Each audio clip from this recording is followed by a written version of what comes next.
Moving on to the political landscape, anti-environmentalists seem to be successful in getting their message across that regulations cost jobs. Do you think the environmentalists have been as effective as they could in promoting renewable energy as a job creator?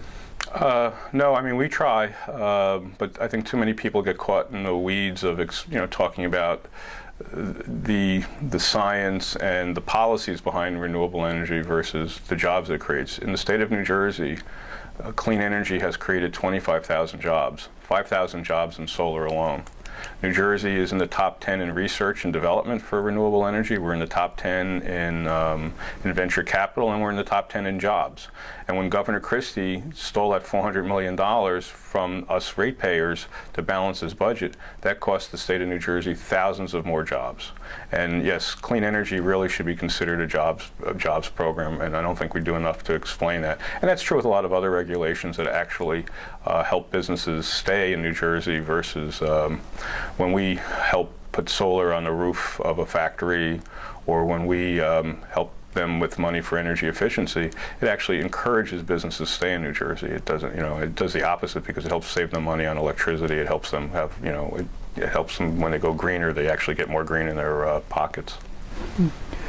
Governor Christie is proposing privatizing state parks. You've been quoted as saying that there's money available from existing lease contracts to run the parks. Can you elaborate on that? Sure. There have been audits that have been done by the Nonpartisan Office of Legislative Services showing that in some of our state parks, more than a third of the leases that are currently in place are not actually even being implemented where we're collecting fees. Another third at least, we have leases that are so old they can't even be found.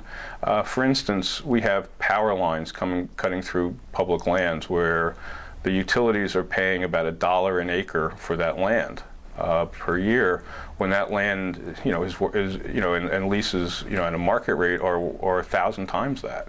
And so the state of New Jersey not only isn't collecting money that it's due from leaseholders, there are leases that need to be renegotiated where the taxpayers get their fair share. I'll give you just one example. The Tenneco pipeline was being cut through some state lands up in northern Passaic County, and the lease was going to get them only $60,000 a year, when if they were going through the same lands on private, it would be 10 times that. We actually, this is not an exaggeration. Piece of property they're putting a pipeline through. The state bought for $40,000 an acre, but now that it's open space, it's only valued at $4,000 an acre for that same pipeline. So we're losing tens of millions of dollars per year that could be going into our parks.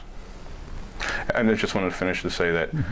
And so how do we, and the reason I'm bringing that up is because now we're going to be leasing out concession stands and buildings and parks themselves. Who says that this administration will be collecting the money, since our record in the past has been so dismal? You've been critical about the governor's environmental record. How would you rate the legislature on environmental performance?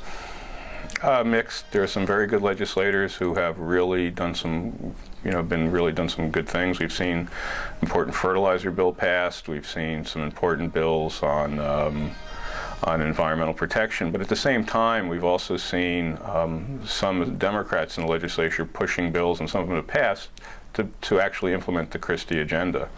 We've seen bills this year on streamlining permits that were sponsored by South Jersey Democrats that got through with Republican support. We've seen bills being introduced to implement the Christie red tape review process.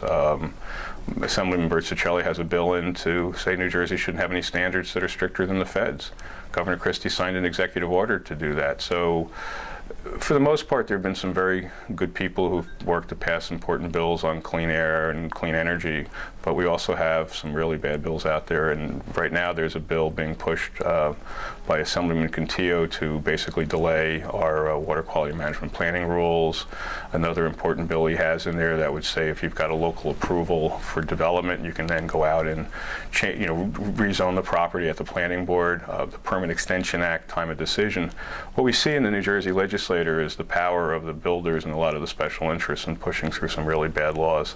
On the other side, we also have seen some important bills on clean energy and clean water and global warming go through as well.